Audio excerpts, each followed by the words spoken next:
जो in advance में पुरुष और प्रकृति की जो डेफिनेशन बताई थी ना, वो क्या बताती है? इन एडवांस संगठन की बात नहीं है, स्थिति की बात है ना? ये तो क्लियर है ना? तो इन इन इन एडवांस स्थिति में क्या होता है, पुरुष का अर्थ क्या होता है, स्त्री के विपरीत वाला पुरुष नहीं है। स्त्री चोले में भी एक पुरुष है और उसकी आत्मा के, क्या कौन सा पुरुष है, उसकी आत्मा के रूप में। और पुरुष की देह के अंदर भी पुरुष है, तो स्त्री की देह के अंदर भी पुरुष है। स्त्री चोला होते हुए भी अगर पुरुषपन का भाव है, आत्म भाव, तो वो पुरुष। तो जब पुरुषत्व की बात करी जाती है तो वो यूनिवर्सल ट्रुथ की बात हो रही है, और जब पुरुष कहते हैं तो वो पर्टिकुलर की ओर इशारा करता है। तो यहाँ आध्यात्मिक ज्ञान है, तो यहाँ पर हम लोग पर्टिकुलर से यूनिवर्सल की ओर बढ़ते हैं। तो सिर्फ पुरुष नहीं देखेंगे, पुरुषत्व को देखना है। और पुरुषत्व स्त्री चोले में भी हो सकता है और पुरुष चोले में भी। तो इसमें एक और चीज है समझने वाली, कि जो पुरुष है, एक सेकंड बता रहे, पहले ये बताइए, इतना क्लियर हो गया ये? थोड़ा थोड़ा और अभी समझ में नहीं आ रहा है कुछ मुझे। माने कि इस पुरुष का मतलब सिर्फ पुरुष चित्र की ओर नहीं देखना है कि पुरुष चोला होगा। पुरुष का मतलब है पुरुषत्व से। स्त्री चोले में भी पुरुष मौजूद है और पुरुष चोले में भी। इसको ऐसे समझिए, जो पुरुष होता है वो सिर्फ पुरुष नहीं होता है, पुरुष में भी एक स्त्री छुपी हुई है देह भाव के रूप में, और स्त्री में भी एक पुरुष छुपा हुआ है आत्म भाव के रूप में। हम अकेले स्त्री नहीं हो सकते, अकेले पुरुष भी नहीं हो सकते हैं। स्त्री और पुरुष का मेल है, संगम है हम। क्यों ऐसा कैसे कह सकते हैं? क्योंकि जो हमारा रचना हुई है, माता पिता दोनों से निर्माण हुआ है, आधी स्त्री और आधी पुरुष हैं। अब क्या फर्क होगा दोनों में, स्त्री पुरुष में? फर्क इतना होगा कि जो पुरुष रूप है, जिसका पुरुष चोला है, उसमें पुरुष ऊपर है और स्त्री, स्त्रैण भाव अंदर दबा हुआ है, छुपा हुआ है। स्त्री गहरे में है और पुरुष परिधि पे है। स्त्री में क्या होगा, जो स्त्री चोला है उसमें स्त्री ऊपर होगी और पुरुष उसके अंदर, पुरुष भाव नीचे अंदर दबा है। तो उससे क्या होता है कि जब पुरुषार्थी पुरुषार्थ कर रहा है और जो पुरुषार्थ संपन्नता की ओर है, तो वहां पे क्या होगा, उस स्थिति में ना पुरुष रह पाएंगे ना स्त्री। क्यों? क्योंकि आत्मा मेल न्यूट्रल होती है, केंद्र पर दोनों ही मेल हो जाएगा, वहां पे एक रंग रहेगा। वहां पे लाल हरा पीला अलग अलग रंग नहीं, इंद्रधनुष हो जाएगा। इसीलिए अर्जुन को वनवास के आखिरी वर्ष में ब्रह्मला का रूप धारण करना पड़ा था। और जो हिंदू हैं, हिंदुओं ने ब्रह्म को जो ब्रह्म कहा है, ब्रह्म सत्य, तो वो नपुंसक लिंग में रखा है, ना स्त्री ना पुरुष, क्योंकि दोनों का मेल है। वहां ऐसा मेल है कि एक को डेफिनेशन नहीं दे सकते एक की कि ये पुरुष है कि स्त्री है। जो संपन्न स्थिति होती है वो कौन सी है? अर्धनारीश्वर, जो ड्रामा के बाहर है, अर्धनारीश्वर, जिसमें मेल फीमेल का बैलेंस है। चाहे शिवलिंग रूप का हो, चाहे विष्णु रूप का हो, उसमें भी मेल फीमेल अलग अलग नहीं डिफाइन कर सकते हैं। तो इस अर्थ में यहाँ पे समझना है, इन एडवांस तरीके से हम लोग को पुरुष और स्त्री को इस अर्थ में समझना है। मतलब पुरुषत्व के रूप में, पुरुष माने पुरुषत्व की पावर। वो स्त्री चोले में भी इसीलिए बताया गया है कि रुद्रमाला के मण के सब पुरुष रूप हैं। ये भी बताया बाबा ने कि स्त्री चोले में भी है, माता का रूप है, कन्या का रूप है, वो भी पुरुष हैं, क्योंकि आत्मा के आधार पे वो पुरुषार्थ कर रहे हैं, अपने को आत्मा समझ के पुरुष अर्थ कर रहे हैं। तो क्लियर हुआ? पुरुष में स्त्री है, स्त्री में पुरुष है। पुरुष मतलब मन बुद्धि आत्मा में उसका जो अपना जो मूल प्रकृति है, मूल देहभान, वो छुपा हुआ है। उसको ऐसे समझेंगे। हाँ, मूल देहभान नहीं। जैसे कोई पुरुष चोला है, देखने में तो पुरुष चोला है, लेकिन साकारी भान है, देह भान से कार्य कर रहा है, तो वो क्या स्त्री नहीं है? उसको पुरुष कहेंगे क्या? नहीं, वो तो ठीक है, वो तो स्वभाव और संस्कार से पता चलता है ना कि वो उसके अंदर हाँ, कैसा ये तो ज्ञान है। बाहर की हो गया। अब अंदर आ जाए तो हाँ। यहाँ पे भी पुरुष जो है पुरुषार्थ कर रहा है, तो उसके बीज में भी विस्तार की क्षमता है ना, प्रकृति छुपी हुई है ना। अच्छा, मतलब वो हम्म। विस्तार कर रहा है तो स्त्री का वो समझ में आता है। हाँ हाँ हाँ, बीज में झाड़ छुपा हुआ है, दोनों एक दूसरे में समाहित हैं, और झाड़ के अंदर बीज छुपा हुआ है, तो इसलिए अलग नहीं देख लेकिन सकते हैं। विस्तार विस्तार तो प्रकृति करती है ना, पुरुष तो नहीं प्रकृति करता। तो, यही तो कह रहे हैं, पुरुष अगर बीज बनने का प्रयत्न कर रहा है तो जितना सूक्ष्म बनता है तो उसके अंदर विस्तार करने का मादा डेवलप हो रहा है ना, वही तो उसका प्रकृति, छुपी हुई प्रकृति है। जितना जितना वो सूक्ष्मता पकड़ रहा है उतना ही विस्तार करने का मादा डेवलप हो रहा है, प्रकृति और, का तत्व। और स्त्री के अंदर पुरुष है, उसको आध्यात्मिक कैसे स्त्री समझेंगे। के अंदर की मतलब जिसने यहाँ पर आत्म भाव को वो करा, फिर जो एक स्थिति आती है जब बीज बीज बन जाता है तो उसको झुकना पड़ता है, तो वो विस्तारित होने लगता है, प्रकृति के कनेक्शन में आ जाता है।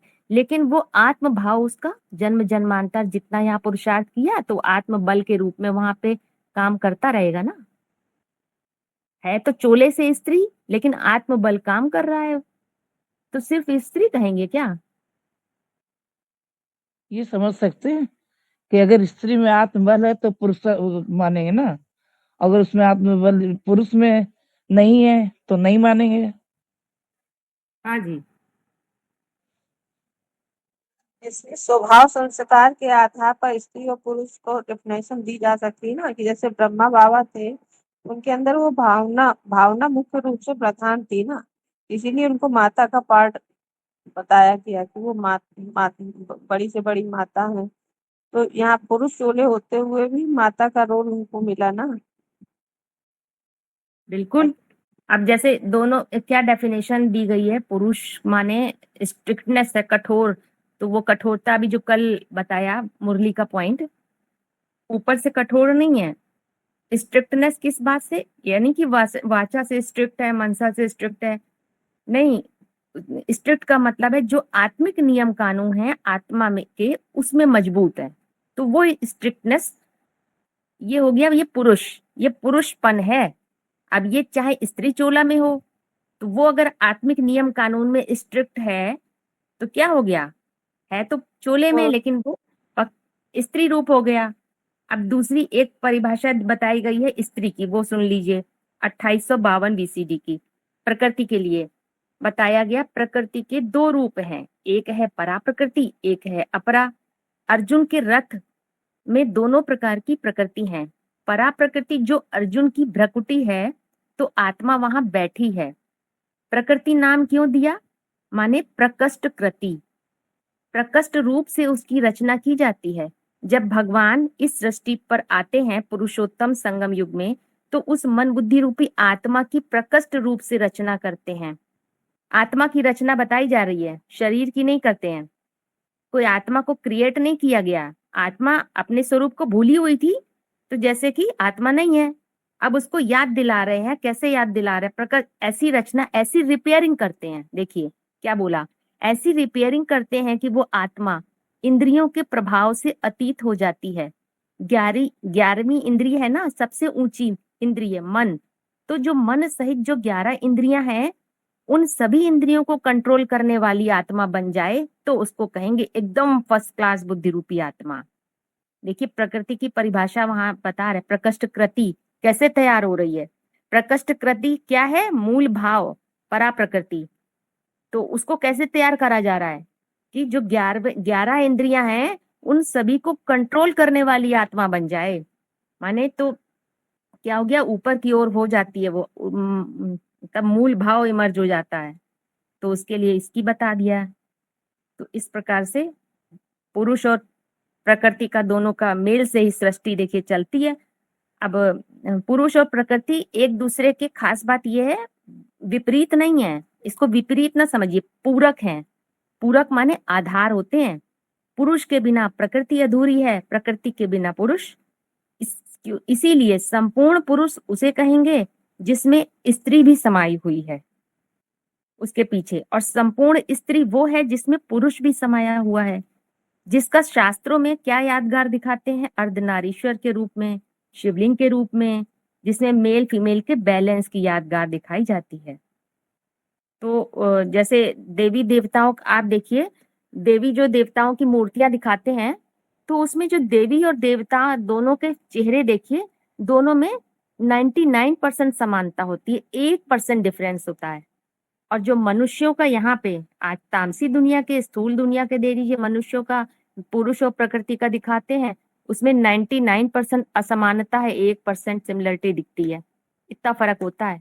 तो वहां कैसे ये हो गया? वहां पे दोनों पूरक थे, मेल थे, तभी तो नई एक दूसरे का आधार बने, तो नई सृष्टि की शुरुआत हो गई थी। और यहाँ पे 36 का आंकड़ा हो जाता है, विपरीत चलने लगते हैं एकदम।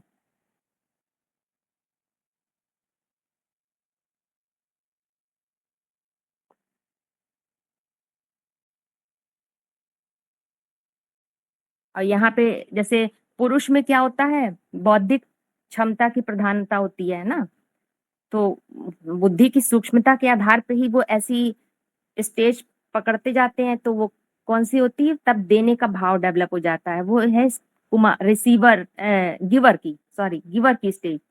और रिसीवर नीचे होता है, गिवर हमेशा ऊंचा होता है। तो वो देवताईपन का जो भाव है वो बुद्धि की सूक्ष्मता के आधार पर ही होता है।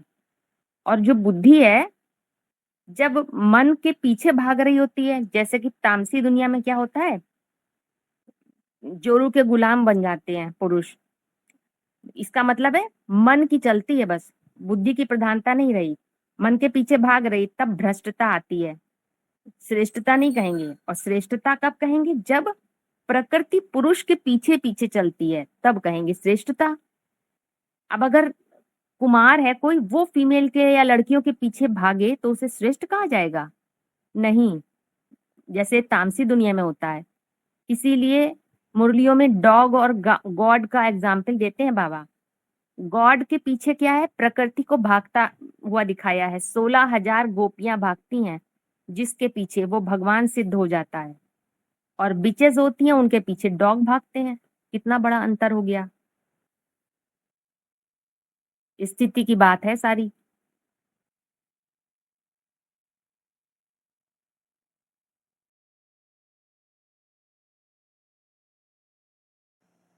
दीदी एक प्रश्न है, ये पुरुष और प्रकृति के आधार पर पुरुषार्थी जीवन में रुद्रमाला के मड़के जब पुरुषार्थ करके संपन्न अवस्था धारण करते हैं, तो उस संपन्नता के बाद ये बात बोली जाती है कि रुद्रमाला के मड़के विजयमाला में ऐड किए जाते हैं।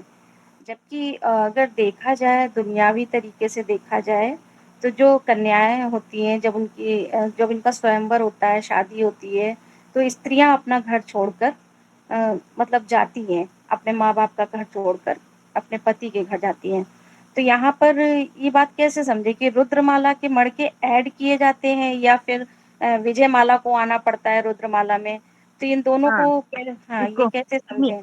हाँ, लेकिन इसके लिए इसमें हाँ, एक पॉइंट हम थोड़ा सा बता रहे हैं, मतलब पूरा नहीं हुआ अभी, तो ये चीज हम समझ रहे थे। पर एक बात ये भी आती है कि जैसे शादियां होती हैं, हद में भी अगर देखो तो उसमें अगर सार निकालना हो, तो शादियां होती है तो उसमें क्या करते हैं, जब जयमाला डालते हैं तो पहले पुरुष को ही झुकना पड़ता है, स्त्री नहीं झुकती है। पहले तो वरमाला पुरुष ही डालता है। तो ये बात एक कनेक्ट हो रही है। तो लेकिन इसको और गहराई से अगर समझना है तो हाँ, वो कैसे समझें? इसका गहराई का बहुत अच्छा है। पहले थोड़ा सा इससे पहले इसका वो बता रहे हैं, उसके बाद आपका आंसर देते हैं, ठीक है। अ, पुरुष जो है क्या है? चैतन्य, प्योर चैतन्य है, प्योर सब्जेक्ट है। जब अर्जुन रूपी पुरुषार्थी के बुद्धि रूपी हाथ में जब टॉर्च आ जाती है ना, शाश्वत सत्य की, माने उस खूंटे को जब पकड़ लेता है, तो उसके अंदर क्या आ जाता है? दर्शन शक्ति डेवलप हो जाती है, भेदन शक्ति, जिससे वो प्रकृति की गुहिता में जो रतन छुपे हैं, जो भी संभावना है, उनका आकार प्रकार दे सकता है। तो अब यहाँ इस पुरुष की तुलना किससे कर सकते हैं? कुम्हार से। जैसे कुम्हार होता है, मिट्टी के घड़े बनाता है, मिट्टी रूपी प्रकृति निराकार है, उसमें तो अनेक आकार समाये हैं, अभी दिख नहीं रहे, आकार हैं। लेकिन अब कैसे घड़े बनेंगे, ये तो कुम्हार की कल्पनाशीलता पर निर्भर करता है कि कैसा पात्र बनाए। वो उसकी ऊंची उड़ान पर निर्भर करता है। किसकी ऊंची उड़ान? मन की, कि वो कैसे सुंदर सुंदर पात्र बना सकता है उस मिट्टी से, क्योंकि मिट्टी से बर्तन बनाने का काम मिट्टी स्वयं नहीं कर सकती। उसके लिए कोई करने वाला चाहिए, कुम्हार चाहिए, निमित्त चाहिए। कुम्हार क्या हो गया फिर? वो अहंकार समझ लीजिए, ऐसे अहंकार चाहिए। ऐसे ही ये जैसे एग्जाम्पल बाहर की दुनिया का, यही आध्यात्म में बात है। अब मन की जो खास बात है, अहंकार किस में होता है? मन में होता है, कि उसका अपना खास अपना अस्तित्व नहीं होता है, क्योंकि मन प्रकृति से कनेक्टेड है। प्रकृति का पुरुष के बिना कोई एग्जिस्टेंस नहीं है। जैसे मिट्टी है, उसमें पोटेंशियल है, उससे कुछ भी क्रिएट किया जा सकता है, लेकिन करने वाला पुरुष चाहिए ना। कुम्हार है पुरुष, उसके अंदर वो बौद्धिक क्षमता है कि वो घड़े का निर्माण कर सकता है, मिट्टी से सुंदर सुंदर बर्तन बना सकता है, मतलब मिट्टी को मूर्त रूप दे सकता है, मूर्तियां बना सकता है। तो जो पहला तत्व क्या हुआ? पुरुष वो स्थिर है और चैतन्य है, प्रकाश तत्व, प्योर चेतना, परंतु वो इनएक्टिव है, निष्क्रिय है। और प्रकृति जड़ है पर सक्रिय है। जड़ता है माना अंधकार है। अब प्रकृति कोई वस्तु नहीं है कि वस्तु के रूप में देखें। जो चारों ओर देख रहे हैं उसको भी प्रकृति नहीं, उसको तो नेचर कहते हैं बाहर, बल्कि वो क्षमता का एक गुण है। मतलब वो एक मादा है। मादा माने समझते हैं ना, कैपेसिटी, जो सभी चीजों को स्वरूप प्रदान करती है। प्रकृति स्वयं को अभिव्यक्त करने के लिए चेतना अर्थात पुरुष की खोज कर रही होती है। तो इसीलिए मुरलियों में भी और बाहर की दुनिया में भी, शास्त्रों में भी ये बताई गई है, अंधे और लंगड़े की कहानी के रूप में। जड़ और चेतन, जो पुरुष है वो लंगड़ा होता है और प्रकृति अंधी होती है। ज्ञान का नेत्र नहीं है, पुरुष के प्योरिटी का पांव नहीं है। तो क्या होता है? वो चल नहीं पाता है और अंधे को दिखाई नहीं पड़ता। तो जो लंगड़ा है वो अंधे पर सवार हो जाता है। तो पुरुष लंगड़ा है, प्रकृति अंधी, वो कहती है आ तू मुझ में आरूढ़ हो जा। तो वो उस पे सवार हो जाता है। तो दोनों के मेल से फिर काम बन जाता है। जिसको दिखने, वो सवार होके वो रास्ता दिखाता है, रास्ता बताता है, और प्रकृति जो है चलती है। तो दोनों के सामंजस्य से सृष्टि चलती है। पुरुष कल्पना की ऊंची उड़ान तो भर सकता है, लेकिन उसे साकार करने के लिए क्या चाहिए? प्रकृति का सहयोग। तो निराकार ब्रह्म रूपी प्रकृति के अंदर सारी संभावनाएं हैं, लेकिन क्या अभिव्यक्त करना है इसका ज्ञान नहीं है। इसीलिए वो अभिव्यक्ति चाहती है। जब उस अहंकार के द्वारा, उस अहम भाव के द्वारा, जो प्रकृति का सारा पोटेंशियल, अब आप लोग के लिए शायद कठिन लैंग्वेज ना हो, मतलब प्रकृति में जो जो भरा हुआ था वो सब उसने अपनी कल्पनाशीलता से बाहर निकाल दिया, व्यक्त कर दिया पुरुष ने। तब क्या करता है? वो लास्ट में अपने अहम को झुका देता है, माना पक्का अहमदाबादी बन जाता है। क्या अर्थ हुआ इसका? माने कि जो पुरुषार्थी, जो पुरुष है, पुरुष रूप में श्रीमत प्रमाण विधि के अनुसार जो श्रेष्ठ कर्म करता है पुरुषार्थी जीवन में, तो वही उसका क्या बन जाता है? विधान बन जाता है। और फिर अपनी मूल प्रकृति के आगे वो झुक जाता है। जब झुक गया तो वो करता नहीं रहा। अब सारा कार्य स्वतः और सहज रीति से उसकी प्रकृति के द्वारा होता है, जिसे ब्रॉड ड्रामा में क्या कहते हैं? विधि का विधान गाते हैं ना। विधि का विधान जान हानि लाभ सही, जाही विधि राखे राम ताही विधि रही। वहां समझते हैं कि हमारी किस्मत में जो लिखा है वही मिलेगा, लेकिन वहां ये भूल जाते हैं कि ये किस्मत लिखी किसने। क्योंकि यहाँ पुरुषार्थी स्टेज में तो किस्मत हम अपनी स्वयं लिखते हैं, अपना विधान स्वयं बनाते हैं, तो उसी के आधार पर किस्मत तैयार हो जाती है। तो अब वो जो आपने क्वेश्चन पूछा था कि वो झुकने वाली बात की ना, झुकने वाली बात पूछी थी ना, हाँ तो यहाँ, दीदी, हाँ, समझ तो में आ गया। इसकी गहराई एक और ये है कि जैसे दो सभ्यताओं की बात करी गई है मुरली में भी, पश्चिमी सभ्यता और पूर्वी सभ्यता। झुकना मतलब यहाँ पे वो अपने अहम को सरेंडर कर दिया प्रकृति के आगे। और जो पश्चिमी सभ्यता है वहां पे सरेंडर का अर्थ या झुकने का अर्थ क्या होता है? हार गए, माने सर झुका। पश्चिमी सभ्यता को समझ लीजिए देहभान के आधार पे, पूर्वी सभ्यता है भारतीय, यानी कि आत्मभान वाली बात है। तो हम जब पश्चिमी कहें तो आप लोग देहभान वाली समझिए। पश्चिमी सभ्यता में सरेंडर का अर्थ होता है हार गए, तब सर झुका दिया। माने साफ दिख रहा किसी ने तुम्हें हरा दिया तो तुम्हें सर झुकाना पड़ा। लेकिन पूर्वी सभ्यता में सरेंडर का अर्थ होता है, समर्पण का अर्थ होता है कि तुम हारे और झुके, किसी ने झुकाया नहीं। मतलब कि हम अपनी जैसे पेड़ होता है फलों से लद जाता है तो अपने आप झुक जाता है, उसका अहंकार अपने आप झुक गया, नम्र हो गया, ज्ञान की पराकाष्ठा हुई तो नम्र हो जाता है। तो ये इसीलिए यहाँ पे ये अर्थ इसके अलग अलग हो जाते हैं। देह भान में वो बात दूसरी हो जाती है, वहां पे तो हारना अर्थ लेते हैं, और यहाँ पे ठीक उसका है अर्थ दीदी, है स्पष्ट हो रहा है। संपूर्णता की बात। माना कि वो ऐसी स्थिति बन जाती है कि अपने उस अहंकार को भी मतलब वो झुक जाता है। जब पूरा ज्ञान की पराकाष्ठा आ जाती है ना, तो फिर वो क्या होगा, सरेंडर बुद्धि हो जाती है, निष्काम भावना डेवलप हो जाती है ना। हाँ, यही तो उसे सत्य है, निष्काम। अब और अरे उसका ज्ञान भी पक गया तो उसे झुकना पड़ा, नई रचना रचने के लिए अपनी प्रकृति के आगे झुकना पड़ा। कुमार को शादी हो गई, उसकी प्रकृति आ गई, तो अब बाप बनने कुमार सबसे ऊंची स्टेज, और जो अधर कुमार है उससे एक स्टेज नीची दिखाई गई है। तो अब उसने कन्या के आगे झुका ना, उससे शादी कर दी, यानी कि एक स्टेज नीचे उतर गया, अधर कुमार बन गया, यही झुकना हुआ। और वो झुकना हारने के आधार पे झुकना नहीं है, वो झुकना संपूर्णता के आधार पे है, सरेंडर हो गया अपनी प्रकृति के आगे, तभी तो बाप बनेगा, नई सृष्टि पैदा करेगा। इसमें दीदी एक मुरली का वो महावाक्य लग रहा है ना कि नारायण जब संपन्न बनता है तो वो प्रकृति सरेंडर हो जाती है, मतलब स्वतः ही आ जाती है, लक्ष्मी आ जाती है, उसकी मूल हाँ हाँ, प्रकृति वही हाँ आ वही जाती है। यही तो वही है। और एक प्रकृति और पुरुष का एक चीज और है कि सांख्य कहता है कि पुरुष और प्रकृति का कभी मेल नहीं हो सकता है। क्योंकि मेल क्यों नहीं हो सकता? क्योंकि दोनों एक दूसरे का आधार है ना, तो मेल नहीं हो सकता। पुरुष प्रकृति पर प्रकाश डालता है, और प्रकृति के अवयव होते हैं सत रज तम, ये उसके अवयव हैं, उसके गुण नहीं है, अवयव हैं। तो ये नहीं कि पुरुष उसके मेल हो जाए तो पुरुष का और उसमें मेल हो जाएगा तो अलग अलग अवयव नहीं, पुरुष क्या होता है उससे प्रभावित हो जाता है, मेल नहीं होता है। ये एक दूसरे के पूरक हैं, आधार हैं। इनके आपसी सामंजस्य से नई दुनिया तैयार होती है देवी देवताओं की, जहां पर पुरुष और प्रकृति आपस में सहयोगी बनकर रहते हैं, विरोधी नहीं। प्रकृति कभी प्रकाश नहीं बन सकती है, लेकिन प्रकाश के द्वारा अपनी चीजों को प्रकट करती रहती है। जब तक प्रकाश न पड़े प्रकृति में से कोई चीज नहीं निकलेगी, तो उनका मेल नहीं होता, सहयोगाभास होता है। क्योंकि जो पुरुष है वो किसकी तरह होता है? आरसी है, शीशा।